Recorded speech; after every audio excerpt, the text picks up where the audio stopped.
Next year is looking absolutely fantastic for single-player games, and that's across both your Xbox consoles, and many of them even landing into Xbox Game Pass as day one releases. Today though, I wanted to cover about 18 huge single-player games coming our way, and I tell you what, you definitely don't want to miss one of the most insane-looking games from the original creator of the BioShock series. With that though, my name is Fletcher, and this is Xbox Nation, and let's just dive right into it.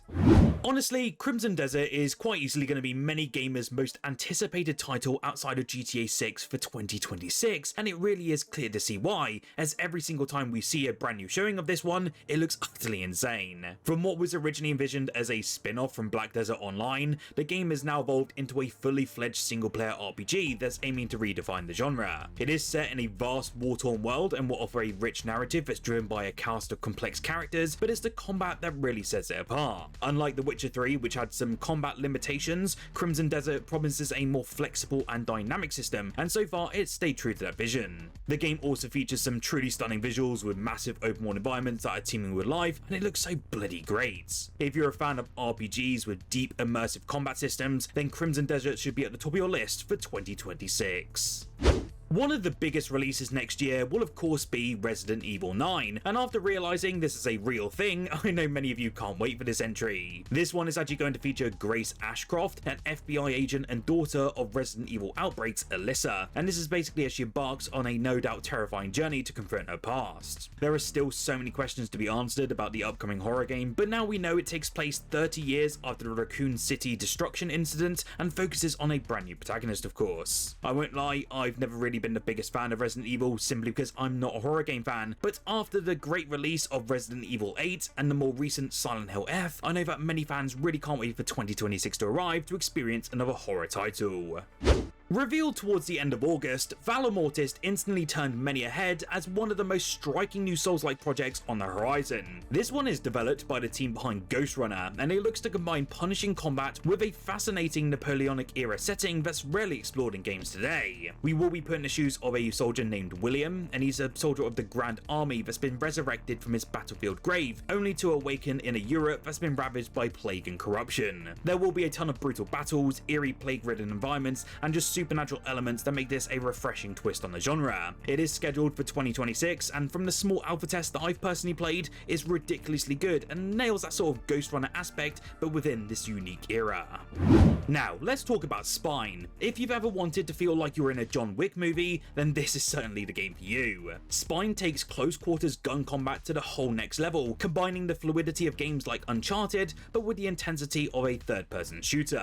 The game's combat system is all about merging gunplay with melee combat in a seamless way, so that means you'll be dodging bullets, disarming enemies, and pulling off some incredible stunts, all whilst engaging in fast-paced firefights. The developers have cited movies like The Matrix as inspiration, and it really shows as the game's so stylish and it's kinetic within its action sequences. There's no release date yet other than this 2026 window, but the gameplay footage we've seen so far looks incredibly promising.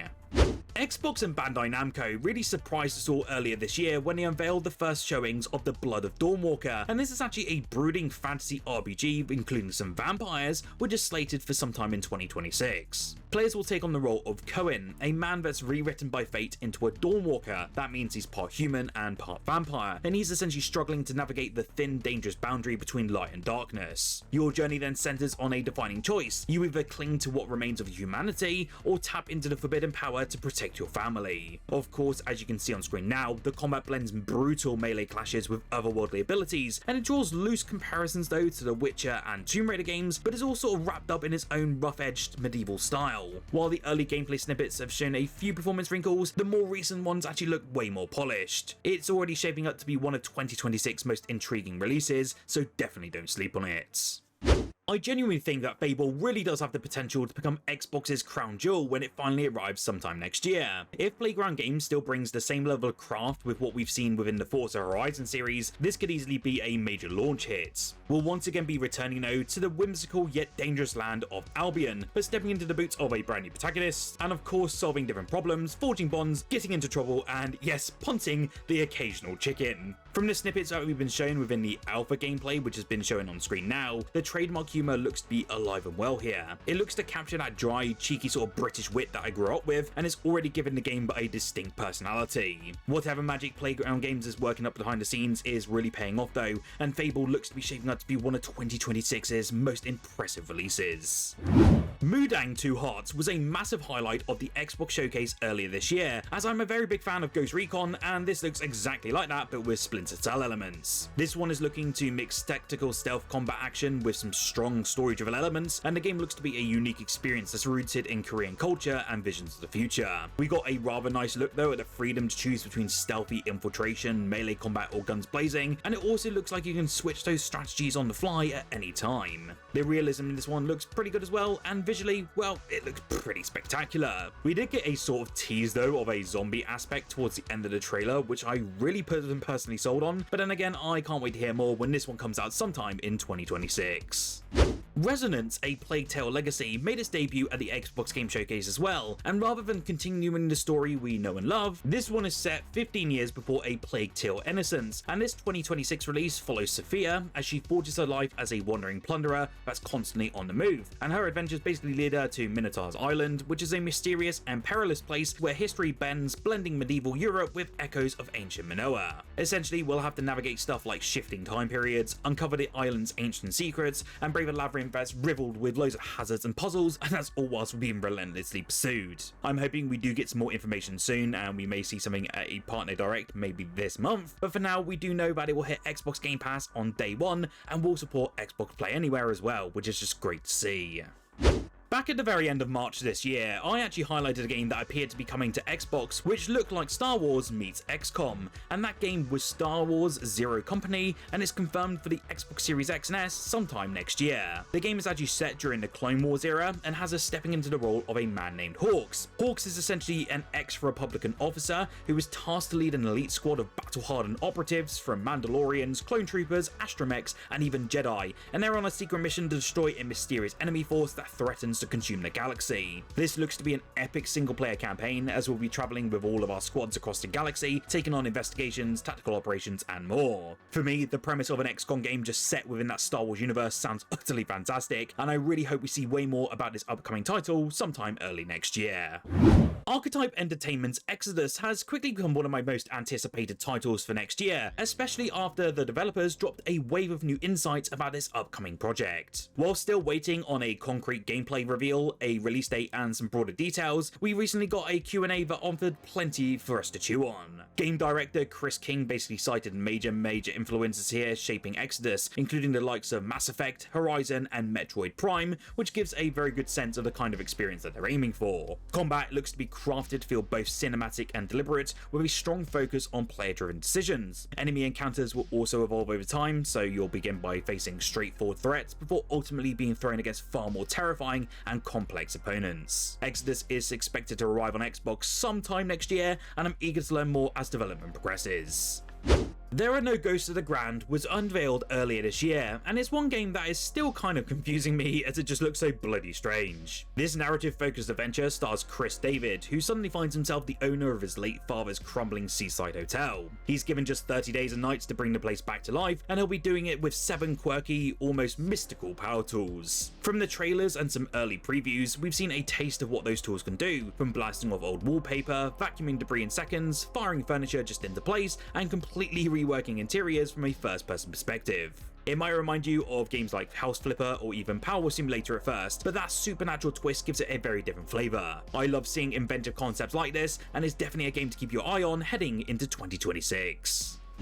We finally got our first real glimpse of 007 First Light, back thanks to the State of Play segment a few months back, and we got a deeper look at this new James Bond game. As you'd kind of expect from IO Interactive, there's a very strong Hitman DNA running through this one, but it isn't simply Agent 47 in a tux, which is quite lovely to see. The game leans far more into those action-adventure territory, and it looks to mix stealth with high-energy set pieces and cinematic moments. Visually, it's a real step above the studio's previous work, especially during the driving sequences, which look surprisingly slick and entirely dynamic, even though there are quite a few of them. Performance in the build that we did seem a very bit shaky in places, but that's not unusual for footage shown this far from release dates. The vibe almost feels like Hitman blended with Uncharted, and honestly, that mashup looks to work better than I ever expected. The game is set to launch on Xbox this coming March, but the real question is, are you ready to take on the role of Bond this time around? I'd love to hear what you think about this game in the comments section below. Whilst down there though, and if you've made it this far in this video, please do subscribe as well, as I do upload Xbox content every single day. At present, over 68% of you are not subscribed to one of the fastest growing Xbox channels here on YouTube, and I would really love for you to join our incredible community, and do feel free to also join our incredible Discord community. Now with that, let's just dive back into the remaining single player games coming our way next year. Gears of War E-Day marks the next major chapter within this franchise, and it takes us all the way back to the moment that changed absolutely everything, known as Emergence Day. This one is actually set 14 years before the first Gears of War, and the story looks to follow a younger Marcus Phoenix and Dom Santiago as they return home only to confront a new horrifying threat called the Locust Horde. These nightmarish creatures burst from the underground, unleashing chaos and just forcing humanity into a desperate fight for survival. We still haven't seen any gameplay, and there's no confirmed release date for this one, but all signs do point towards a 2026 launch window, especially if what Phil Spencer said at the Xbox Showcase does ring true.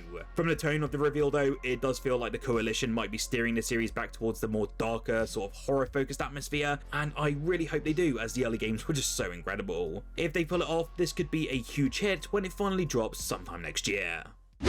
Next up is Judas, the newest creation from Ken Levine, the mind behind the Bioshock series. This one though is set in a bleak, fractured future, and the game looks to drop us into a world filled with hostile machines, buried secrets, and an unsettling sense that nothing is quite what it seems. Its combat takes clear inspiration though from Levine's earlier work, as it looks to blend an arsenal of weapons with a range of powers, and it lets you approach fights in a creative and unpredictable way. The environments we've seen so far look incredibly atmospheric, packed with loads of detail, and just designed to keep you on your feet as much as possible. And knowing Levine's track record, we can expect a narrative that digs deep, challenges expectations, and lingers long after those credits roll. Although the project was pushed back to allow for extra polish a couple of times now, it's now targeting a 2026 release date. This is absolutely one to watch, and I'm excited to see how Judas sets itself apart when it finally arrives sometime next year.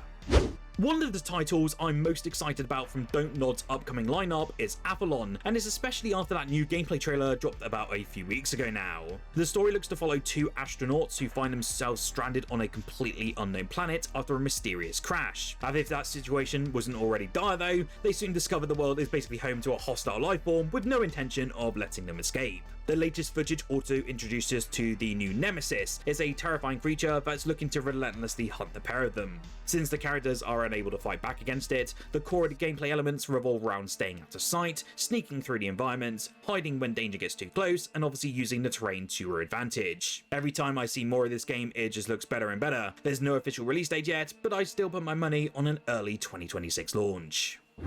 I don't think anyone managed to miss this brand new announcement, but yes, Halo is officially returning in 2026, and some people are pretty dismayed about it. It's not a brand new entry though, instead we're getting a full remake of Combat Evolved, and it's obviously being called Halo Campaign Evolved. Creativity there. This isn't just a touch-up either though, which is quite good. It is being billed as a major overhaul of the original game, and it features stuff like revamped visuals, a range of quality of life updates, and even 3 entirely new missions that weren't part of that 2001 release.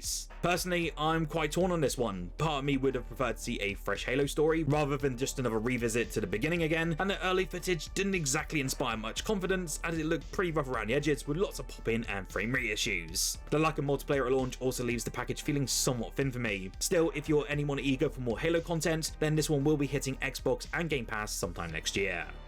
A very huge announcement which took place back at the Xbox Showcase this June finally occurred, and it got many fans, including myself, incredibly excited. Final Fantasy VII Remake Intergrade is finally coming to Xbox consoles after a lengthy wait over on PlayStation, and it will now be with us with a confirmed release date of the 22nd of January 2026. You probably already know what this game really entails, and this is one RPG that many of us have wanted to see on Xbox for quite some time. I do fully expect that we may see some gameplay or at least some more idea about the performance rather soon, soon, but in the meantime you can now wishlist it on the Xbox Store if you want to dive in. Of course, this will be a full version of the remake, including the Yuffie-inspired DLC that leads the story right into Rebirth, and it's just going to be an easy recommendation from me when it finally arrives onto our consoles. Onimusha Way of the Sword is shaping up to be another heavy hitter from Capcom next year. The game has appeared across multiple showcases now, and just every time I look at it, it looks even more impressive, especially as I've never actually delved into this series before. It seems committed to preserving what made that original series so special though, while reimagining it with modern visuals and design sensibilities. The combat in particular looks rather sharp and fluid and has me excited, and that atmosphere of course looks to lean into that sort of signature Onimusha blend of darkness, mystery, and supernatural tension. Like I said, I'll admit, I'm brand new to this series myself. I only recently started playing the remaster and I haven't yet picked it up after being sidetracked by arc raiders, but I'm pretty hooked by it. If this new installment builds on that foundation though, fans are looking to be in a real treat for this one. Like I said, it's set for release sometime in 2026 and it's a title that's definitely worth keeping on your radar. What single player game are you looking forward to in 2026? Is there any that I missed off of this list that you're excited for? You'll have to let me know in the comment section below and let's have a discussion about it. Remember to subscribe as well for more Xbox content on a daily basis, and do like this video if you did enjoy it. If you want to check out some more single player games though, why don't you check out the video on screen now. I recently covered the best single player games that are available on Xbox Game Pass right now, and I have to say there's a lot of bangers within that list.